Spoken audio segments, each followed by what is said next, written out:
Amigas e amigos, muito boa noite a todas e a todos. Boa noite.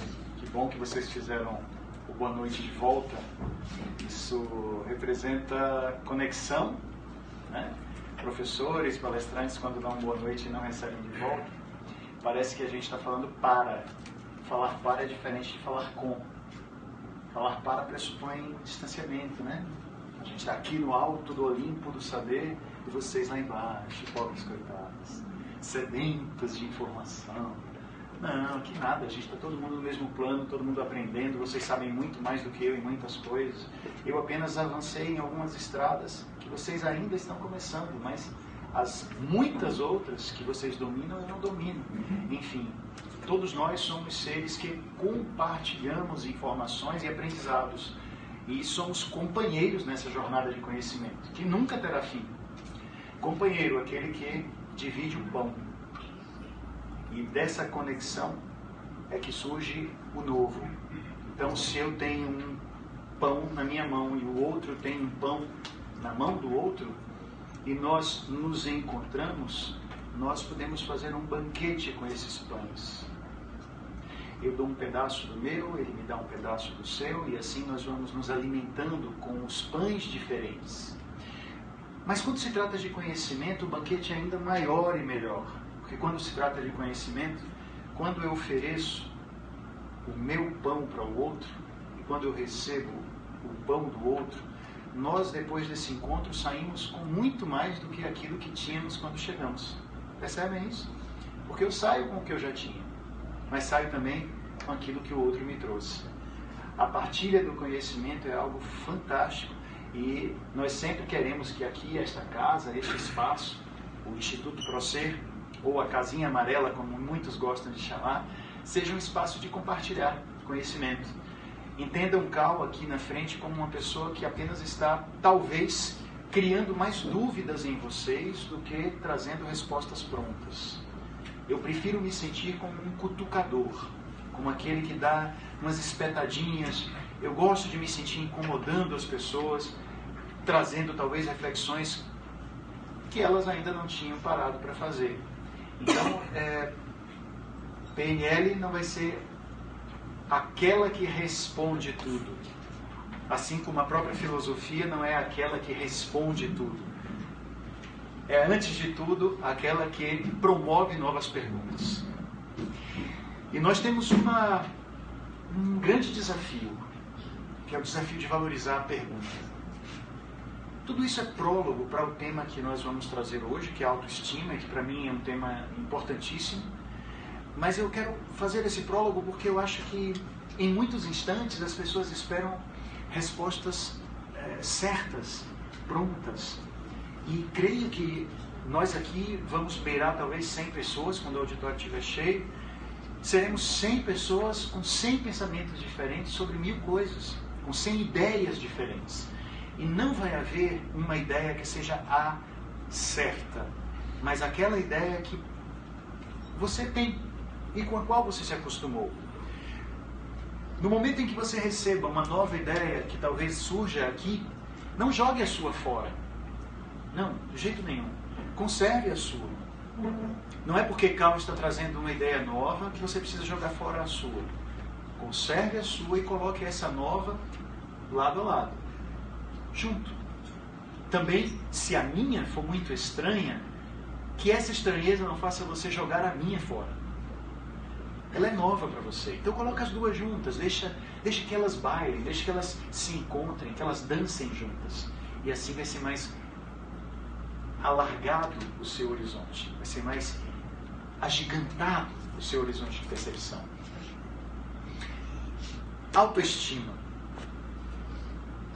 Vamos começar com a pergunta. O que é gostar de si mesmo? O que é amar quem nós somos? Você ama uma outra pessoa, você se importa com quem ela é, você quer o melhor para ela, você busca, de alguma maneira, promover o bem dessa pessoa. Estamos juntos? E quando falamos sobre autoestima, e quando falamos sobre gostar de quem nós somos, aliás, este outro não é um outro, porque você está dentro dele. Então, é diferente de amar uma outra pessoa. Quando falamos de autoestima, muitos são os pensadores até que dizem que ela não existe. Que amor de verdade é aquilo que se tem com um outro ser. Então, como você poderia amar algo ou alguém que não é um outro, e sim você? Outros, no entanto, vão trazer a reflexão para a autoestima como o amor fundamental, o amor básico. São aqueles que, inclusive, vão fazer ponte com pensamentos espirituais, filosóficos, como aquele que nos disse: ame o teu próximo como amas a ti mesmo. E aí é muito interessante, eu gosto de brincar com as pessoas falando de culinária e fazendo uma ponte com esta afirmação: ame o teu próximo como amas a ti mesmo. Se alguém disser para você, na hora de fazer uma receita, cozinhe as cenouras como cozinha a beterraba, qual é o cozimento básico? Qual é o cozimento que foi referência? Cozinha a cenoura como cozinha a beterraba. E aí? Aula de culinária básica. O cozimento referência foi beterraba. Beleza. Cozinhe as batatas como cozinha o que mesmo? De novo, a cenoura já foi. A abóbora, pronto, eu estou mal de legume hoje. Cozinha a batata como cozinha a abóbora. Cozimento referência? Abóbora, óbvio. Cozinha a batata da forma como, do jeito como cozinha a abóbora. Beleza. Ame o teu próximo, miséria, como amas a ti mesmo. O amor referência, você. Ame o teu próximo, querendo a este próximo o bem que você seria capaz de querer até a si mesmo. Ame o seu próximo querendo que ele cresça, querendo que ele se agigante, que ele busque novos patamares de felicidade, da mesma forma como você mereceria tudo isso. Enfim, tenha o amor pelo outro nessa orientação evangélica, da forma como você gostaria que este amor trouxesse para você a bênção da felicidade. Ou seja, que o seu amor por si seja o amor referência. Gostar de si não significa, em nenhuma hipótese, ter a necessidade obrigatória de desconsiderar o outro. Aí seria uma confusão até compreensível, da autoestima com o exacerbamento, a exacerbação, melhor dizendo, do egoísmo. Não é disso que nós estamos falando.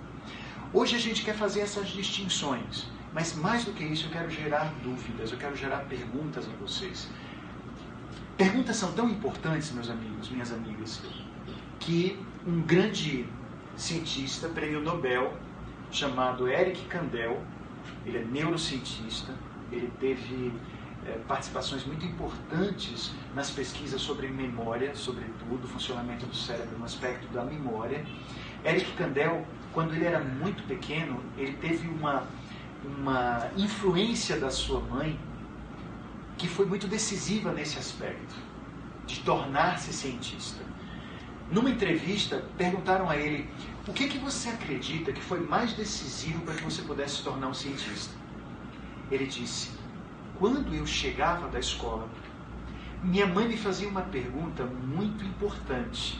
E talvez essa pergunta tenha feito com que eu despertasse para a ciência.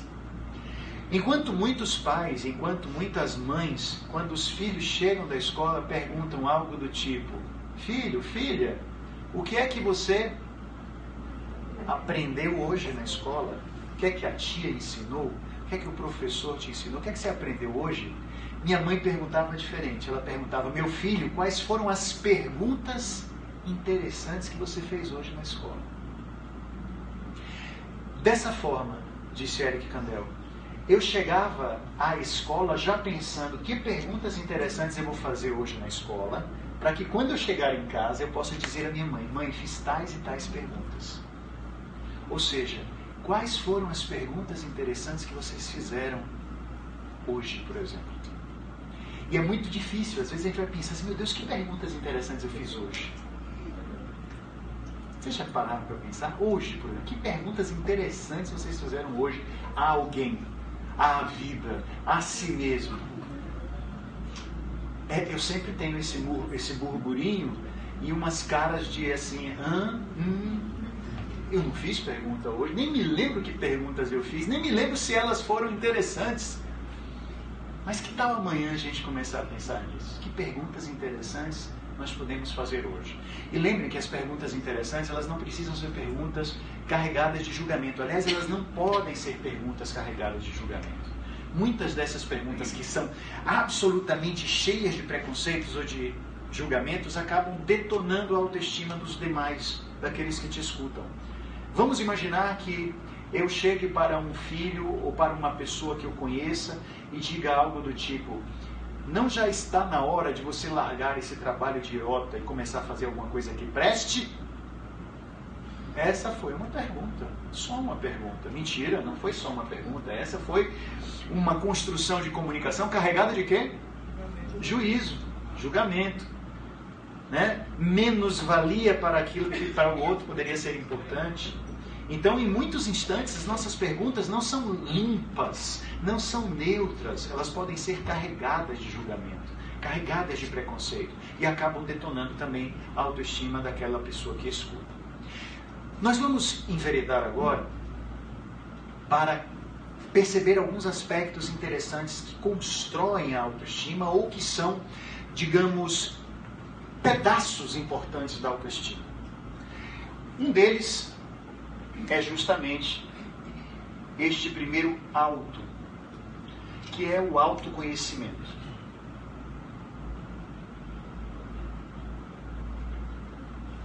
Durante a palestra, eu vou tratar aqui de assuntos que estão relacionados à filosofia, mas sobretudo aqueles que têm a ver com PNL, a programação neurolinguística, que é a minha principal ferramenta de trabalho, tanto conceitual como técnica. E é o objeto de estudo do curso que nós faremos aqui a partir de março.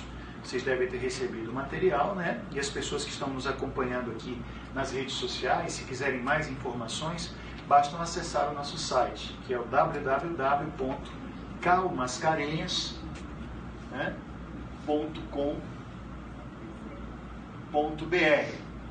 E nesse site vão ter todas as informações a respeito do curso. 2 turmas, sendo que uma turma é ótima para quem mora longe, para quem mora em outras cidades, porque ela acontece em finais de semana prolongados, em feriados prolongados, né? Então, e temos também a turma extensiva, que é às quartas-feiras. Enfim, autoconhecimento pode ser uma primeira base. Se você ama alguém, estamos falando agora de um outro na história, na experiência, você ama uma pessoa, é interessante que você conheça mais dessa pessoa? É possível você conhecer tudo de um outro ser humano? Não. Ainda bem. Ainda bem.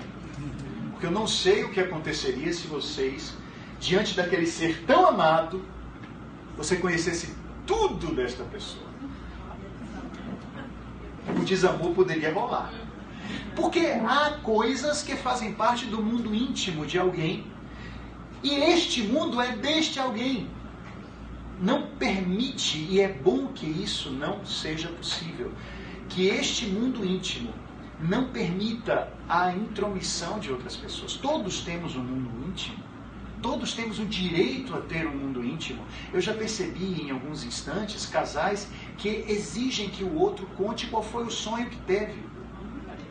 Você estava sonhando. Sonhei. Mas só que no sonho você sorria. Eu sorri, sim, deve ter sorrido. Com quem você estava sonhando? Caramba! Nem sonho a pessoa pode ter de intimidade, velho. Então, essa apropriação, e se a gente for entender a palavra compreender, pode associar a prender, compreender totalmente um outro, no sentido do aprisionamento desse outro, pode ser algo absurdamente nocivo para aquela relação. Então, é bom que não conheçamos tudo sobre o outro, que algum mistério exista e que este processo torne aquela relação algo como um grande presente que você recebe e que você não abre de uma vez. Você vai abrindo aos pedacinhos, tira o laço durante alguns anos, depois tira um pedacinho do papel, depois vai abrindo a caixa. E quem sabe, depois de muitas décadas, você possa olhar um pouco o que há ali dentro, mas não tudo o que há ali dentro. Autoconhecimento é algo importante para a autoestima. Portanto, além de conhecer o outro, se eu quero que a relação seja boa, é importante que eu me conheça também. Se eu quiser que a minha relação comigo seja boa. E até se eu quiser que a minha relação com o outro seja boa. Autoconhecimento é fundamental. Impossível no todo. Até mesmo eu não tenho condição de conhecer tudo sobre mim. Uma grande orientação, um dos aforismos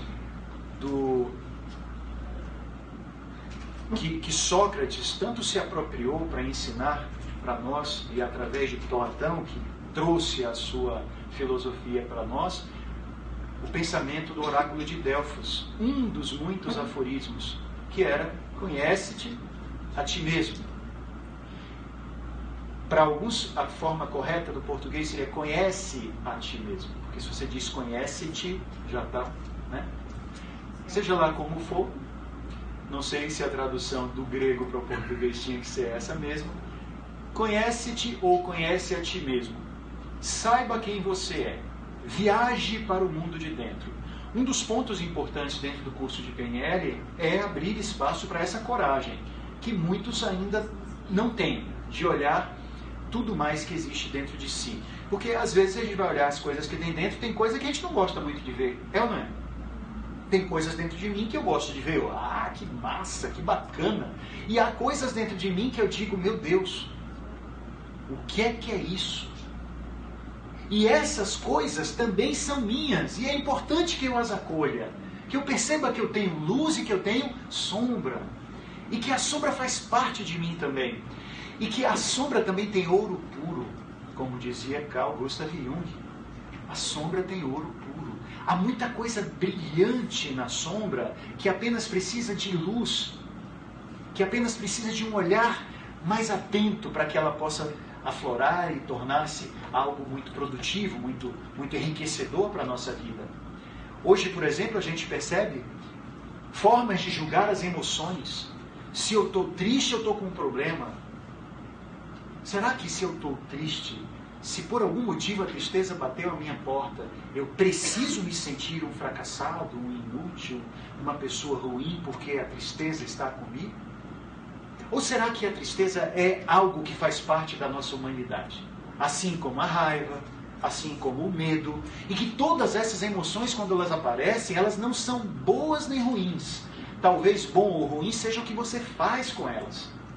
Conhecer-se é também começar a observar que as emoções, além de serem legitimamente humanas, elas não podem ser controladas.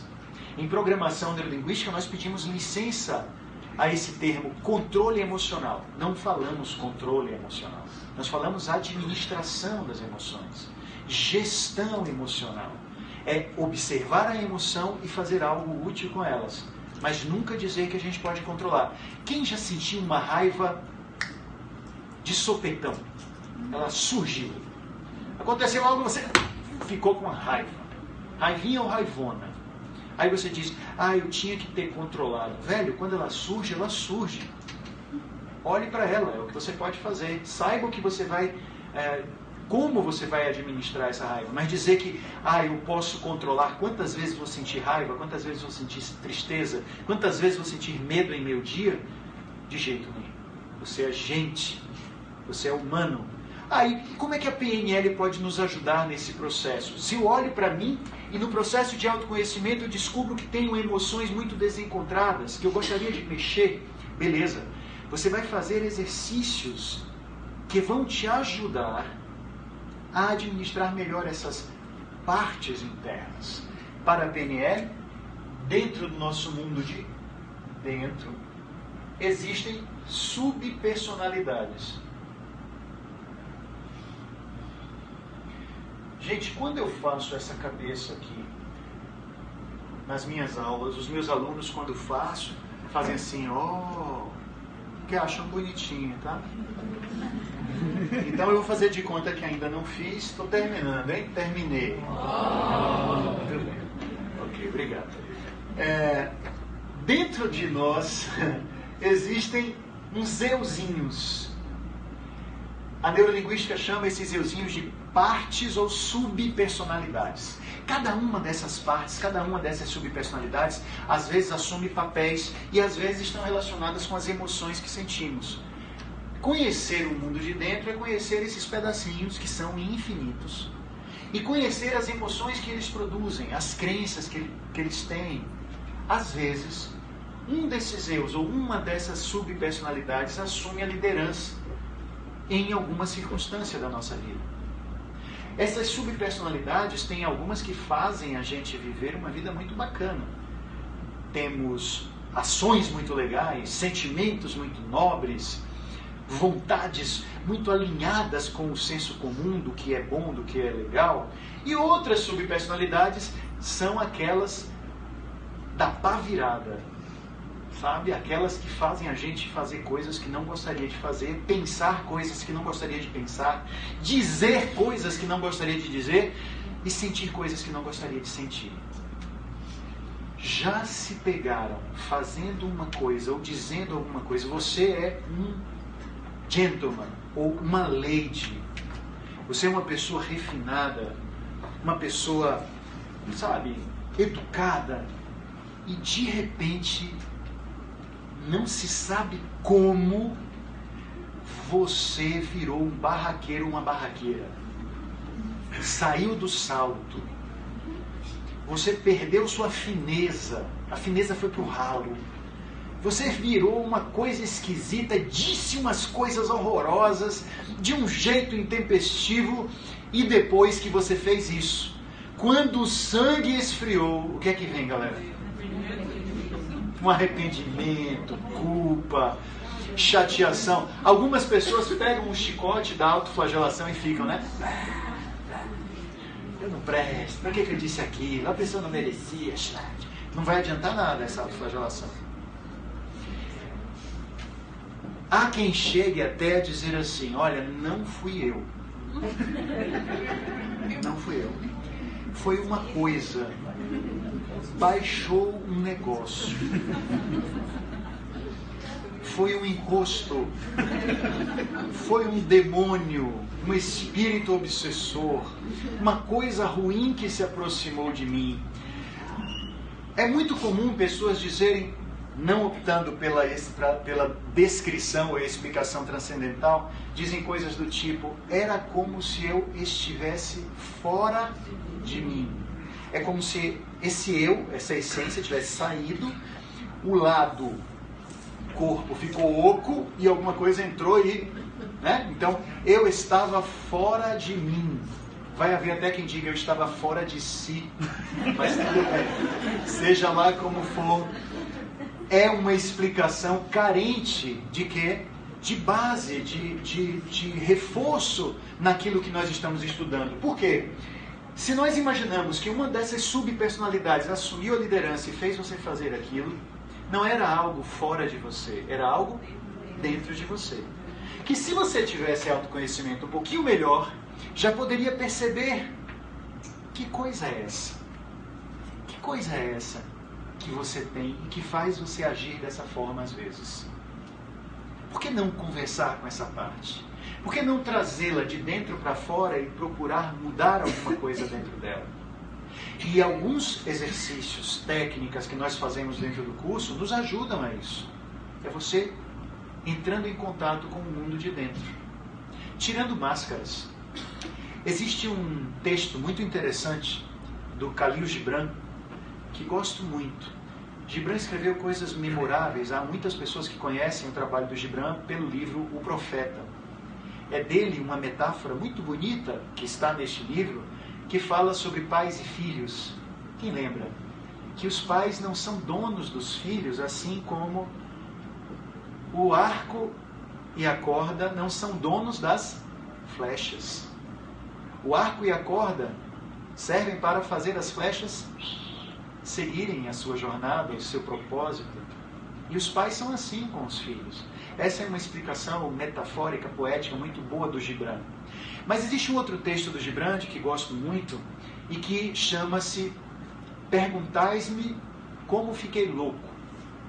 Diz o seguinte, vou fazer de uma forma adaptada, não vou fazer uma narrativa ipsis verbis, então, por favor, entendam que não é exatamente assim, mas é a minha forma cal de contar o texto do Gibran. Um dia, muito tempo atrás, tanto tempo atrás, quando ainda haviam deuses que nem tinham nascido, eu despertei de um sonho profundo e de um sono muito profundo. Ao abrir meus olhos, ao lado da minha cama, percebi que haviam roubado as minhas 7 máscaras. Tão apavorado fiquei, porque essas máscaras eram muito importantes para mim, que gritei à janela com toda a força dos pulmões: malditos, malditos sejam os que roubaram as minhas 7 máscaras. E tão apavorado fiquei, que revirei a casa inteira na busca das máscaras. Como eu poderia viver sem elas? Abri a porta da rua e saí porta fora, gritando: malditos, malditos sejam os ladrões que roubaram as minhas 7 máscaras. Tão alucinado estava que nem percebi que saía à rua completamente nu. Pessoas que lá estavam, inclusive um menino trepado no alto de um telhado, olhando para mim, apontou o dedo e disse: olhem, aquele homem é louco. E eu procurei a voz que me denunciava. Erguendo o meu rosto, pela primeira vez na minha vida, fui beijado por um raio de sol, porque estava com o rosto nu. E aquele calor e aquele brilho na minha pele me fizeram sentir uma coisa tão boa que mudei o meu grito. E sim, a partir daquele momento, gritei: benditos, benditos sejam os que roubaram as minhas 7 máscaras. E foi assim que me tornei louco. E foi assim que em dado instante percebi a liberdade que a loucura traz. Liberdade da solidão. E a segurança que a loucura traz. A segurança de não ser compreendido. Porque ser louco é ser diferente. E é ser livre para isso. E ser louco é um pouco também estar seguro de que as pessoas que não nos compreendem não nos aprisionam. Porque todo aquele que nos compreende demais, de alguma forma, aprisiona algo em nós. Esse texto, para mim, toca profundamente.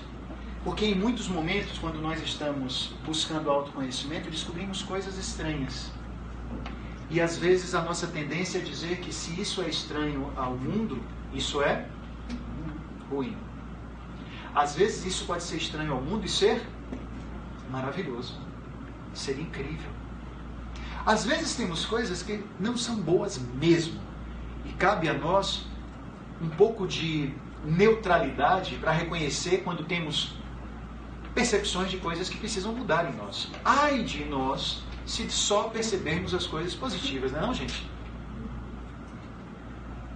Hoje, mais cedo, eu falava numa palestra a respeito de se eu tivesse uma aranha nas minhas costas, caminhando, eu não poderia percebê-la, a menos que alguém me dissesse: Cal, tem uma aranha aí caminhando nas suas costas. Em nós, todos nós, haverá sempre pontos cegos. Esses pontos cegos só podem ser vistos por outros olhos que não os meus, que não os de vocês. E esses pontos cegos precisam ser mostrados para que alguma coisa seja feita em relação a eles. E é muito difícil você ter um processo de autoconhecimento bom se você é alguém que não ouve o que as pessoas falam a seu respeito. Sabe aquela ideia de tá falando mal de mim, eu não escuto? Gente, eu gostaria de pedir para vocês uma coisa. Se estão falando algumas coisas que te incomodam, escute. Escute. Não porque você vai dizer que aquela pessoa está dizendo a verdade sobre você. Às vezes ela está dando um feedback que tem mais a ver com as questões dela do que com as suas questões. Nem tudo o que eles dizem faz sentido, mas faz sentido observar o que te dizem, para que você possa destacar o que não serve e o que serve. Às vezes algumas falas são duras, mas são muito importantes para nós, para a nossa compreensão de quem somos. Portanto, quem tem autoestima elevada, entra no processo de autoconhecimento e aceita a ajuda daqueles que são os outros, sem medo de receber críticas, observações e sugestões. É muito importante a gente ouvir as críticas que chegam. Outro ponto importante também do autoconhecimento, da autoestima, que eu gosto de colocar lado a lado com o autoconhecimento, é a autoconfiança. A autoestima precisa desses elementos. São como alicerces ou como elementos que ajudam, dão suporte à autoestima. Autoconfiança é a sua capacidade de acreditar que tanto você tem coisas boas, como tem coisas que não são tão boas, mas que pode melhorar, que podem ser maturadas, tornar-se diferentes. Ai de mim se não observar as minhas coisas a serem mudadas. Ai de mim também se não observar as minhas coisas que já são muito boas. Porque aí pode ter uma pessoa que tem uma tendência a só olhar o que não presta em si. Precisa ter mais autoconfiança e olhar o que é bom. Outros têm o inverso, uma tendência a olhar só o que brilha e deixar de lado aquilo que é escuro, sombrio. E é muito importante que a gente possa observar as duas realidades. Autoconfiança faz, por exemplo, alguém como Elza Soares, que conta no seu livro uma biografia muito interessante dela chamada Cantando para Não Enlouquecer. Um momento interessantíssimo. Elza com 14, 15 anos, muito magra, pobre, descendo de um morro carioca, lá nos anos de 1940, já era mãe, mesmo adolescente, seu filho estava doente, ela precisava de dinheiro.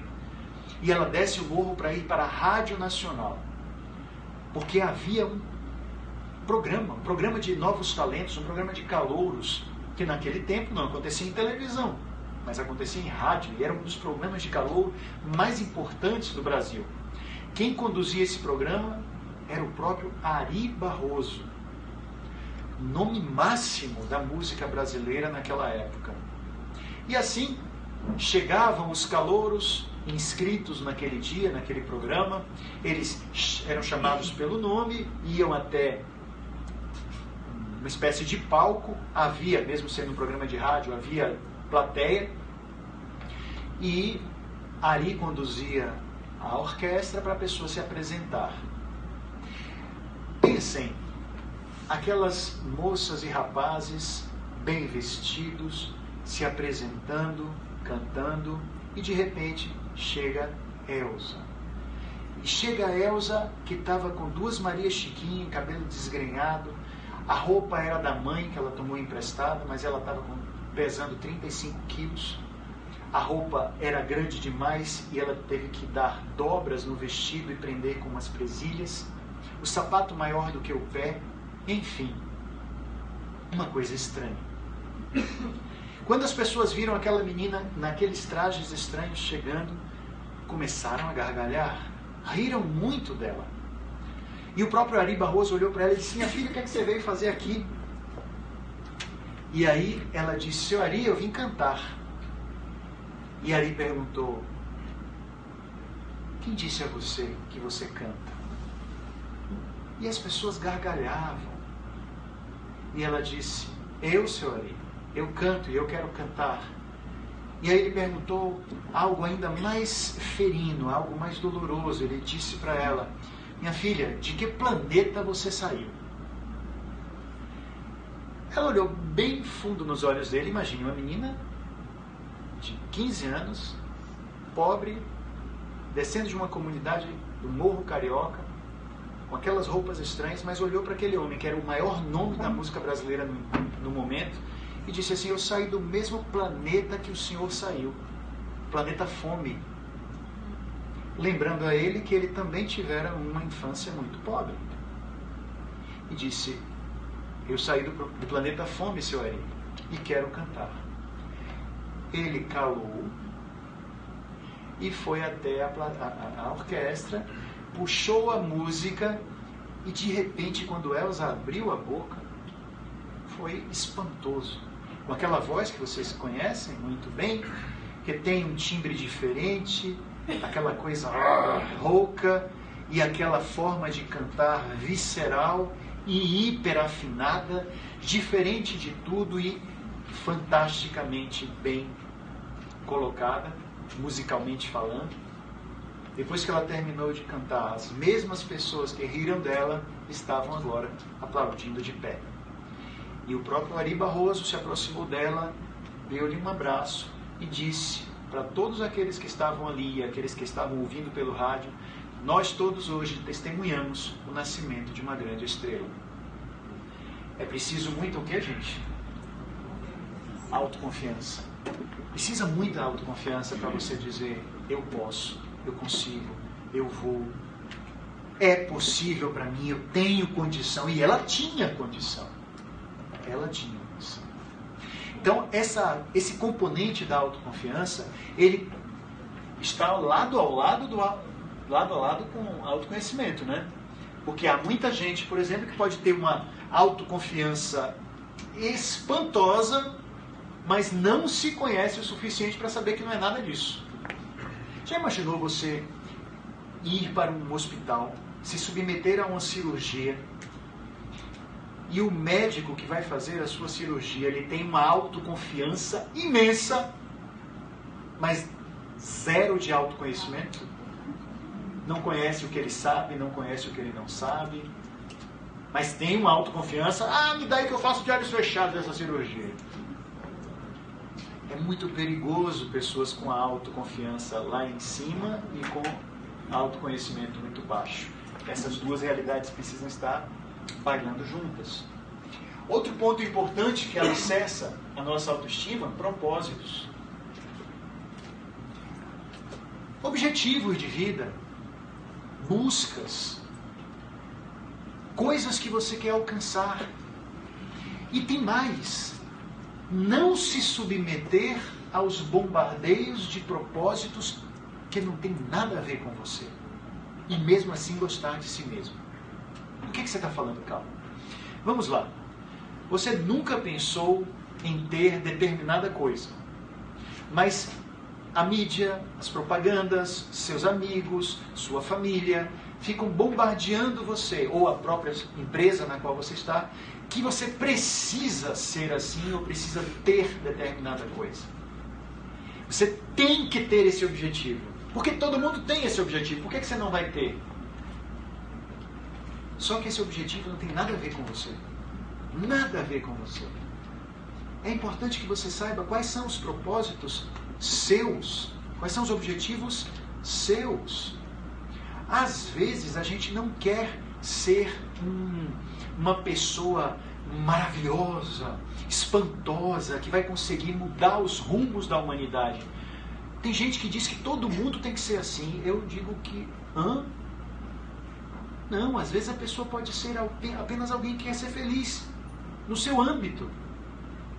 Nem todo mundo precisa, por exemplo, de fama. Tem muita gente que gosta de fama. Tem muita gente que precisa de fama.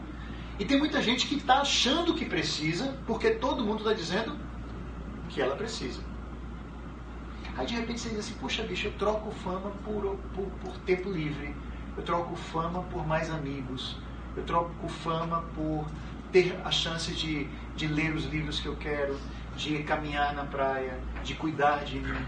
Sinceramente, eu não quero fama, mas está todo mundo dizendo que eu tenho que ter fama. Muita gente não tem determinado objetivo, e é por isso que em alguns momentos você precisa dizer não a alguns objetivos, dizer não a alguns propósitos, para viver a vida que é a sua. Não viva a vida dos outros, viva a sua vida. Como assim? Desista dos seus sonhos. O que é isso? Quando eu falo isso para as pessoas, elas ficam estranhando. Você está dizendo para eu desistir dos meus sonhos, Calma? Eu ouço todo dia eu abro o Instagram, eu abro o Facebook e tem lá a frase: nunca desista dos seus sonhos. E agora vem você para dizer: desista dos seus sonhos. Que história esquisita é essa? Vou concluir o meu raciocínio. Às vezes, você quis uma determinada coisa, você teve um propósito, você teve uma meta, um objetivo, algum tempo atrás, quando você era uma pessoa. Hoje você é outra pessoa. Esse objetivo tem nada mais a ver com você. E você ainda não abriu os olhos para que ele já perdeu o prazo de validade. Esse objetivo não tem mais nada a ver com você. Ele não é seu. Talvez ele nunca tenha sido seu, ele apenas foi bombardeio de programações de outras pessoas. E hoje você diz assim: nossa, esse objetivo não faz sentido para mim. Eu não preciso realmente dele. Então, abra mão de alguns objetivos velhos, livre-se da necessidade de pensar e de jogar energia neles, para você poder abrir espaço para objetivos novos, que tenham mais a ver com você hoje. Dentro do curso de Programação Neurolinguística, este curso, a gente vai ter 2 turmas, né, como eu falei para vocês. Só alicerçando isso, gente, as 2 turmas têm a mesma carga horária, o mesmo conteúdo programático, apenas são formas diferentes, né? Uma é a extensiva e a outra é a intensiva, em 2 finais de semana prolongados. Tá? Então, no curso, a gente tem uma parte crucial do curso que é boa formulação de objetivos. Sendo que, na boa formulação de objetivos, uma das partes é o que eu perco e o que eu ganho na busca do meu objetivo. Porque às vezes você perde muito para buscar um objetivo que às vezes nem é mais seu. Aliás, talvez nunca tenha sido seu. Você se arranha, se uma determinada coisa que não tem mais nada a ver com você. Então, é como se você tivesse alguém que sempre está dizendo assim, ó, coloque o olho no objetivo, foco no objetivo, você tem que alcançar, e você fica, tem que alcançar, aí daqui a pouco você diz, pô, caramba, alcancei, e aí você diz, alcancei, mas pra quê? Eu coloquei à venda 2 terrenos meus que eu tinha comprado já faz uns 12 anos. Eu tinha comprado em Sauípe, num condomínio pertinho da praia, querendo um dia construir uma casa de praia, receber amigos, parentes, passar dias. Faz 12 anos que os terrenos estão lá e eu não construí nada. E eu penso, se eu tivesse construído a casa de praia, ela estaria sendo muito bem utilizada pelo caseiro. Porque eu não tenho vontade de ficar numa casa de praia. Mas naquela época eu tinha a ideia de que, é bom, vou comprar, quem sabe no futuro, construo a casa, blá blá blá. E hoje eu penso assim, aquele objetivo não tinha nada a ver comigo. Não era meu. Eu achei que era, mas não era. Não fazia sentido para mim. Aliás, eu adoro fazer outras coisas nos meus finais de semana. Não ir para uma casa de praia e ficar lá 2 dias, 3 dias. Ou nos feriados. Feriado eu dou aula, eu adoro dar aula em feriado. Aliás, vou dar aula para vocês no feriado, né? Quem estiver conosco. Eu adoro viajar. A casa ia ficar trancada. Eu precisei jogar fora, desistir desse sonho, para poder abrir espaço para outros, que eram mais significativos para mim. Quem te ajuda a descobrir se um sonho é seu ou não? Seu autoconhecimento. É conhecendo de verdade quem você é que você vai saber exatamente o que você quer. Ou pelo menos vai ter um pouco mais de ideia sobre o que você quer. E saber que você vai mudar a cada dia. Então aquilo que você quer hoje pode ser que mais tarde você não queira mais. E o outro ponto é um outro pró. Percebam que para vocês lembrarem dessa palestra depois, quais foram aqueles pontos relacionados com autoestima que o Cal trouxe na palestra de quarta-feira? Auto-pró, auto-pró. Isso vai te ajudar a lembrar. Primeiro auto, autoconhecimento. Segundo auto, autoconfiança. Primeiro pró, propósito. Segundo proatividade. A proatividade que nós trazemos aqui é uma proatividade que tem a ver com liberdade, iniciativa e responsabilidade. É uma proatividade que tem um vínculo muito grande com aquilo que eu acho que é valor meu. Que é assumir a frente, a dianteira, não esperar sempre que algo aconteça para que eu possa reagir a este algo. Eu assumo a liderança da minha vida, eu assumo a frente da minha vida e assumo a responsabilidade pelo que me acontece. Chega de dizer, aconteceu isso por causa dos outros. Você tem liberdade, e aqui eu vou me apropriar de um pensamento sartreano.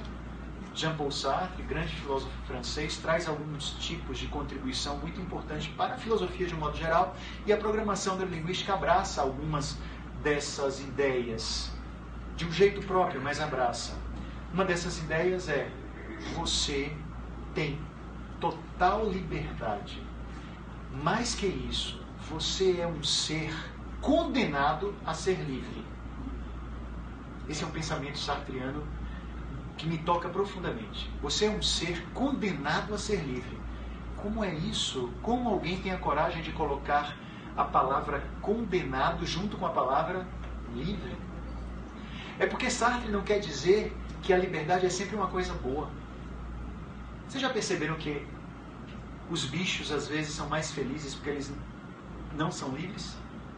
Como assim os bichos não são livres, Cal? Eles são livres. Meu gato faz o que quer, meu cachorro faz o que... Eles só podem ser daquele jeito. Eles só têm como funcionar a partir daquele tipo de programação biológica. Ah, mas eles mudam porque eu dei a eles um adestramento. Opa, tá tudo bem. Então ele é programado para ser adestrado. E esse tipo de condição faz com que ele não seja livre. Mas você, enquanto ser humano, você é condenado à liberdade. Tudo está baseado na sua vida em escolhas, deliberações. Todo dia você está escolhendo. Por exemplo, você escolheu se dar de presente essa noite aqui. Você podia estar em casa, vendo novela, descansando, fazendo mil coisas. Você veio para cá, para o Procer Instituto, para assistir essa palestra. Vocês que estão aqui nas redes sociais, escolheram estar aqui assistindo essa palestra. E aí eu perguntaria, por que vocês fizeram isso? Para ouvir um cara que está cutucando a cabeça de vocês? Que você estava tranquilinho na sua casa, pensando que tudo é maravilhoso, aí vem um cara e diz que você é condenado a ser livre? Vem um cara e diz para você jogar fora seus sonhos? Vem um cara que fica cutucando sua cabeça, mexendo com sua cabeça, e não diz nada fechado, só está fazendo mais pergunta? Caramba! Que bom que você gosta de você e se permitir para cá. Porque gostar de si mesmo é também permitir-se viver algumas cutucadas. E assim, quando Sartre fala sobre isso, que tal imaginar que nós, quando nos amamos, nós nos permitimos também passar por as coisas novas aconteçam. Você fica com preguiça de ficar pensando sempre as mesmas coisas. Tem gente que se acomoda demais vivendo as mesmas realidades. Eu sempre gostei de falar uma coisa, e transmito isso para vocês agora. Enquanto os acomodados procuram desculpas, os realizadores constroem caminhos. Então, você se torna um realizador quando você vai construindo caminhos. Às vezes são caminhos para fora, às vezes são caminhos para dentro. Outra fala interessantíssima de Sartre tem muito a ver com a sua capacidade de perceber que na hora em que você é livre e que tudo é escolha, isso não significa que algo estranho não possa lhe acontecer. Imaginem, por exemplo, você está caminhando na rua e alguém lhe atira uma pedra na cabeça. Ah, Sartre falou que tudo é escolha. Não, gente, peraí, na moral. Há coisas que acontecem de repente. Há o de repente na vida. Há o inusitado. Há o espantoso.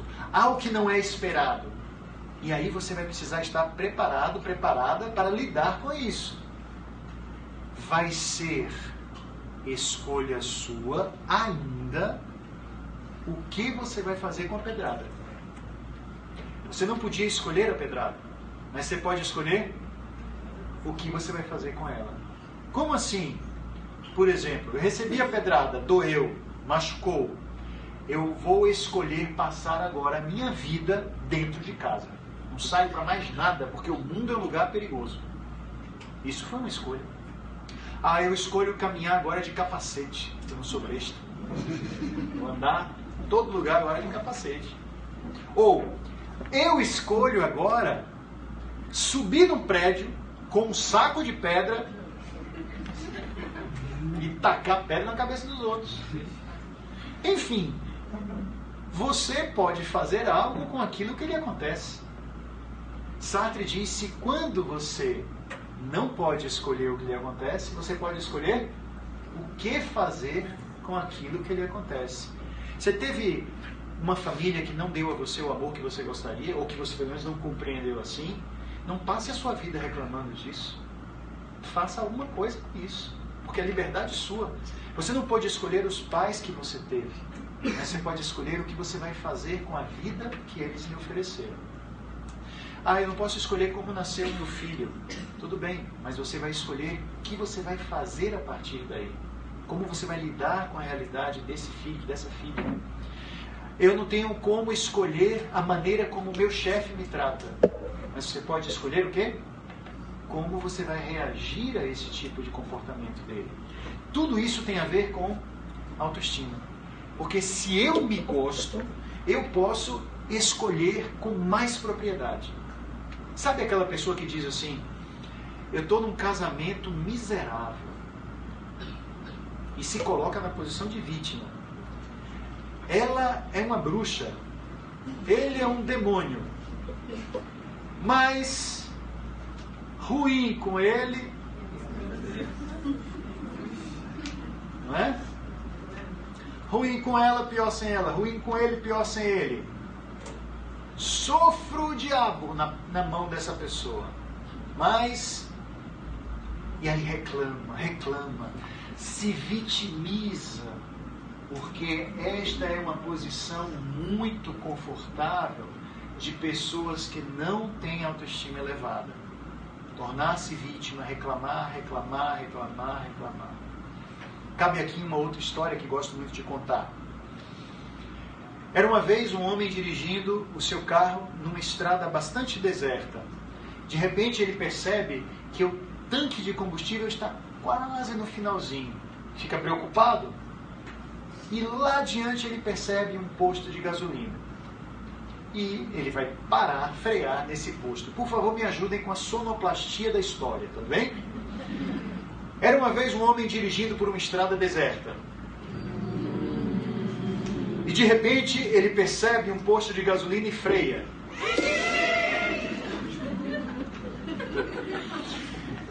Procura o frentista. Tratava-se de um senhor, barbas brancas, macacão jeans, camiseta branca, lendo o seu jornal, sentado numa cadeira de balanço.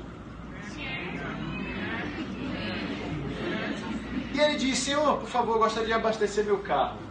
Ah, pois não, claro. Aproxima-se com a mangueira e começa a abastecer o automóvel. O dono do carro... Faltou o som da mangueirinha saindo. Boa, ótimo. Vou até dar uma ênfase maior. Ao lado da cadeira de balanço, onde estava o frentista, o senhor, havia um cachorro deitado e esse cachorro uivava. Uivava bastante. O dono do carro, muito curioso, perguntou, o senhor pode me dizer, eu estou curioso aqui, por que o seu cachorro está uivando? E o senhor falou assim, é porque ele está deitado na tábua. E aí o homem ficou intrigado, mas e daí? Ele está deitado na tábua e está assim choroso? Qual é a história? Ah, moço, é porque a tábua tem um prego. Aí ele disse assim, mas por que ele não sai? Por que cargas d'água ele não sai de cima do prego? E aí ele veio, esse senhor, com uma pérola filosófica. Disse assim, moço, é porque esse cachorro, o meu cachorro, assim como muita gente, só tem energia para reclamar. Só tem energia para lamentar, para se queixar, para uivar por causa da dor do incômodo. Mas não se utiliza da dor do incômodo para sair, para tomar uma nova atitude, para escolher alguma coisa diferente. Prefere permanecer como vítima, lamentando e lamentando e lamentando, sem escolher tomar nas mãos as rédeas da própria vida. Porque é muito fácil ser vítima, é ou não é, gente? O que acontece é que essas pessoas não percebem que elas estão perdendo um tempo absurdo nas suas vidas.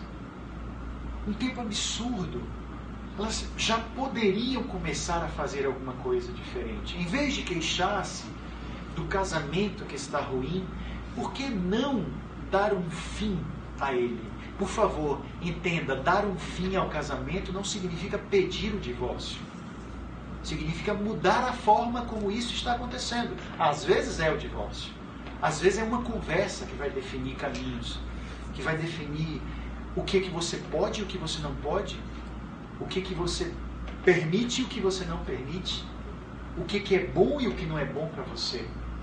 Ah, mas aquele trabalho me arranca o couro, aquele trabalho me faz passar muito mal, por isso que eu me queixo todo dia do meu trabalho, eu me queixo. Velho, por que você está em cima do prego só reclamando? Cadê a sua energia para mudar essa realidade? E de que maneira abra a sua cabeça para fazer uma pergunta diferente? Olha aí uma boa pergunta, uma pergunta interessante para o dia. Como fazer com que a minha vida profissional preencha de satisfação a minha alma? Como fazer? Ah, e como é que eu preencho a minha alma de satisfação? Algumas pessoas preenchem de formas diferentes. Eu preencho com prazer. Eu poderia fazer outra coisa na minha vida, mas isso aqui me dá muito prazer. Estudar, ler, compartilhar o que eu aprendo. Isso me dá muito prazer, eu gosto muito, eu sou muito movido a prazer. Há outras pessoas que dizem, não, calma, minha motivação é resultado. Minha motivação é pegar mais dinheiro e colocar no bolso. Nada de errado. E essa pessoa gosta disso e se sente vibrando com isso, vitoriosa com isso. Maravilha. Eu também gosto. Maravilha, dinheiro. O que eu digo é, vá percebendo o que em você mostra a importância das coisas. Quais as coisas que realmente importam para você. É prazer, satisfação, estudo, alegria, agigantamento, amigos, ajudar pessoas, amar. O que é que te importa? E quando você sabe, você começa a assumir a vida nas suas mãos. Isso significa, eu assumo a iniciativa e eu me responsabilizo pelo que me acontece. Responsabilizar-se pelo que acontece é importantíssimo, para não jogar a responsabilidade da sua vida em outras pessoas. Senão aquele cachorro, à semelhança de muitas pessoas, dirá, olha, eu lamento, eu choro, eu uivo por causa do prego. Não é isso que ele está fazendo? Por que você está uivando? Ah, porque por causa do prego. Pessoas com autoestima elevada têm uma tendência a, por se respeitarem muito, por gostarem muito de si, quererem o melhor para suas próprias vidas. E mais, elas acordam todos os dias dizendo, eu não acordei para ter um dia banal, bobo. Eu acordei para muita coisa boa. Eu acordei para ter uma vida boa. Eu acordei para ser feliz. Eu acordei para construir coisas, para ajudar pessoas, para me ajudar. Eu acordei para viver, para ser feliz. Enfim, eu acordei para mais um dia maravilhoso. E quero fazer o caminho ser feliz. Porque às vezes você está tão focado em propósito, em meta, que você acha que quando você alcançar a meta, aí sim você será feliz. Que pena, né, gente? Eu vou ser feliz quando tiver tal coisa. E aí você passa anos sem ter essa coisa. É uma condenação de infelicidade até que consiga. Essa confusão é terrível. Nós podemos começar a gostar mais de nós mesmos, percebendo que podemos ser felizes na caminhada e não só na chegada. Esse curso, gente, esse curso básico de programação neurolinguística, para as pessoas que se inscrevem hoje, que é o dia da palestra aberta, ele conta com algumas promoções. Então nós temos bônus, nós temos desconto. Há um desconto de R$150, né, Martinha? Para quem se inscreve hoje. Existe a possibilidade de parcelamento. Vocês podem conversar com a nossa equipe para ver parcelamento. Existe também um bônus muito especial, que é o curso PNL Plus, um curso gravado. São vários vídeos, mais de 30 vídeos, que eu gravei com assuntos diversos. Liderança, autoestima, motivação, mil coisas. E aí você, fazendo o curso presencial, você ganha a chave para acessar o curso online. E aí você pode assistir aos vídeos de sua casa, do seu tablet, do seu computador, do seu próprio celular. Outro dia eu ouvi de uma amiga, de uma aluna, que ela escuta na esteira. Mas, Carl, eu levo você para a esteira na academia. Eu disse, olha que bacana. Eu podia até perder umas calorias, mas infelizmente não. Só ela que emagrece. Ela fica na esteira me escutando. E eu acho maravilhoso quando a gente pode associar coisas. Eu, por exemplo, várias vezes eu estou ou na academia ou fazendo minhas caminhadas ou corridas na praia com o meu fone de ouvido, porque eu baixo aulas, isso já virou uma prática para mim. E eu me sinto muito bem, porque eu me sinto ganhando tempo. Né? Eu estou fazendo algo de bem-estar, de saúde para o meu corpo e ao mesmo tempo estou fazendo alguma coisa de enriquecimento do lado intelectivo. Muito bem, então o curso ele tem uma proposta que é ajudar você a conhecer a programação neurolinguística do jeito de Cal, que é o jeito que eu sei fazer. Jogando pinceladas de filosofia e de mitologia grega, que são dois temas que eu gosto muito e que vira e mexe eu estou colocando no curso. Tá? Não consigo me desvencilhar dessas outras estradas que para mim são muito importantes e que podem trazer contribuições valiosas para o nosso aprendizado da própria PNL. A PNL começou nos anos de 1970 com o trabalho de dois pesquisadores, Richard Bandler e John Grinder, nos Estados Unidos, mais precisamente na Califórnia, e lá dos anos de 1970 até os dias de hoje, ela foi se aperfeiçoando. Hoje a gente chama a PNL de PNL de terceira geração, beirando já uma PNL de quarta geração, que tem uma pegada um pouco mais do campo mórfico, da ideia de que todos nós somos conectados e de uma série de coisas que foram a ela agregadas para que possa representar melhor a realidade em que nós vivemos. Então, a PNL é hoje uma grande ferramenta de transformação, ajuda as pessoas em processos de autoconhecimento, ajuda em estabelecimento de propósitos, também vai te ajudar a perceber o que você tem de bom e o que você tem para melhorar, e vai te ajudar a assumir a sua vida nas suas mãos.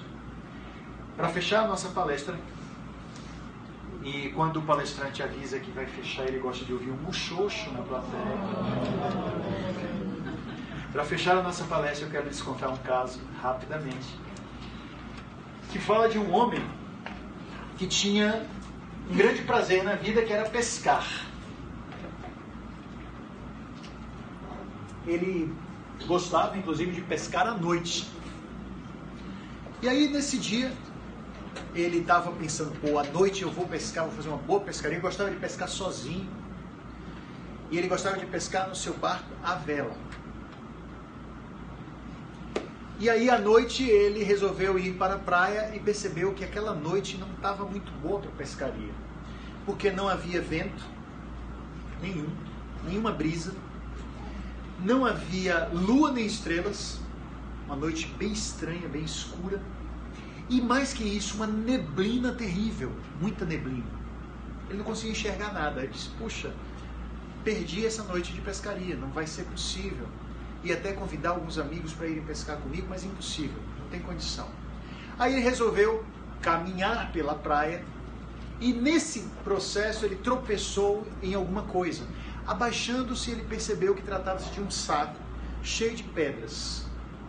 Como estava muito escuro, como estava com muita neblina, ele simplesmente pegou esse saco com essas pedras, colocou sobre os ombros, subiu um rochedo e ficou sentadinho com o saco de pedras que ele havia encontrado do lado, pensando na vida.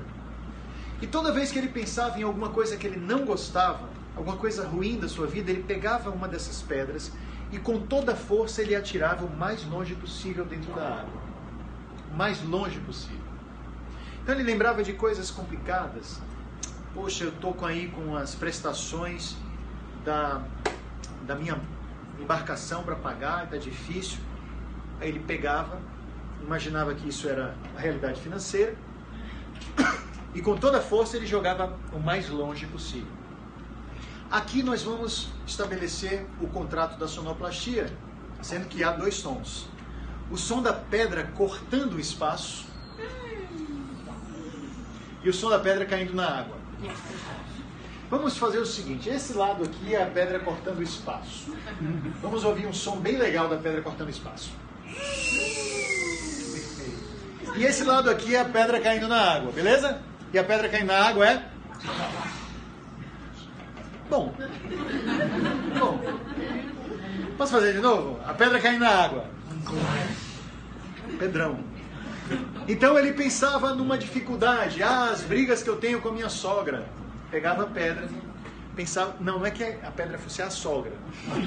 A pedra é a dificuldade com a sogra. E com toda a força ele atirava o mais longe possível. E a pedra caía na água. Aí ele pensava, nossa, ainda tenho que entrar na fila do recadastramento biométrico. Tá dureza, né, gente? E com toda a força. E a pedra caía na água. Situação política do Brasil. Com toda a força. E a pedra caía na água. E essa... Pedrão. E assim ele foi passando a noite pensando em coisas complicadas, jogando longe, a pedra caiu no chão. Muitas horas depois, a noite estava indo embora, o dia estava chegando, a névoa foi se dissipando. Começou a soprar uma brisa, a balançar as palhas dos coqueiros. Pássaros começaram a cantar. A luz começou a se derramar sobre aquele lugar e ele viu que havia uma única e última pedra no saco.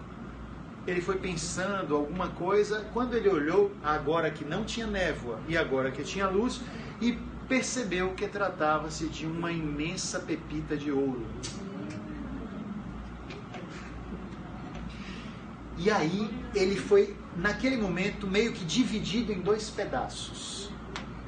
Um pedaço dizia, que maravilha, eu estou com uma imensa pepita de ouro, que deve valer uma fortuna. E o outro pedaço dele dizia, passei a noite toda jogando tesouros no fundo do mar.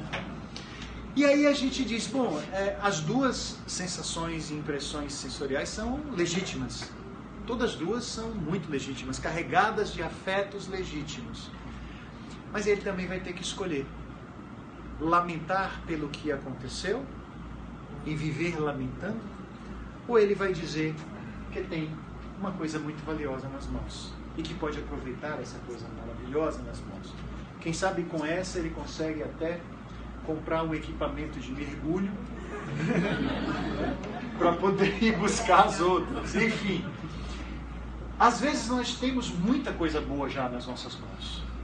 O que nos está faltando é a capacidade de perceber. Então, há muita gente que reclama de falta de oportunidade. Eu gosto de imaginar, e a programação neurolinguística reforça esse pensamento, que, lembro, não é da PNL, é um pensamento ancestral. O pensador chamado Sêneca, filósofo estoico romano, ele morreu no ano 62, 63 depois de Cristo. Sêneca costumava dizer que sorte é o encontro de oportunidade com preparo. E muita gente fala isso, né, hoje. Mas a raiz disso é esse pensamento da filosofia estoica. Em muitos instantes eu digo que não tenho sorte. Por quê? Porque eu não estou preparado para enxergar as oportunidades.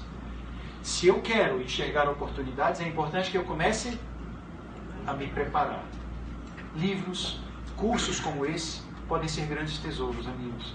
Na minha vida foi um grande diferencial. Existe um CAL antes e um CAL depois da PNL. E eu creio que o CAL de depois é um CAL do qual eu gosto mais e que me orgulho mais de ser. Eu gostaria de dizer então, fechando esse nosso encontro, dizer a vocês que foi muito bom recebê-los aqui e espero que estejam com vontade de aprender mais de PNL. Gostaria de sugerir também que vocês nos seguissem.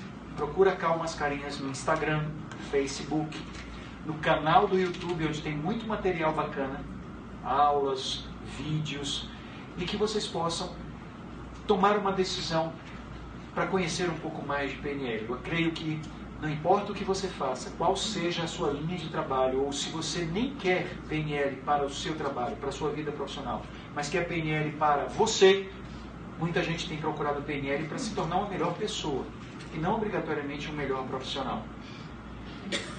Que você faça uma decisão que tenha a ver com o seu momento de busca, o seu momento de presentear a si mesmo com algo valioso. Uma ótima noite a todas e a todos. Muito obrigado por terem vindo. Obrigado a vocês aqui. Vou mostrar o pessoal. Ó, dá tchau pro pessoal da internet, galera. Valeu. Valeu, pessoal. Obrigado. E a gente fica aqui tirando dúvidas de vocês.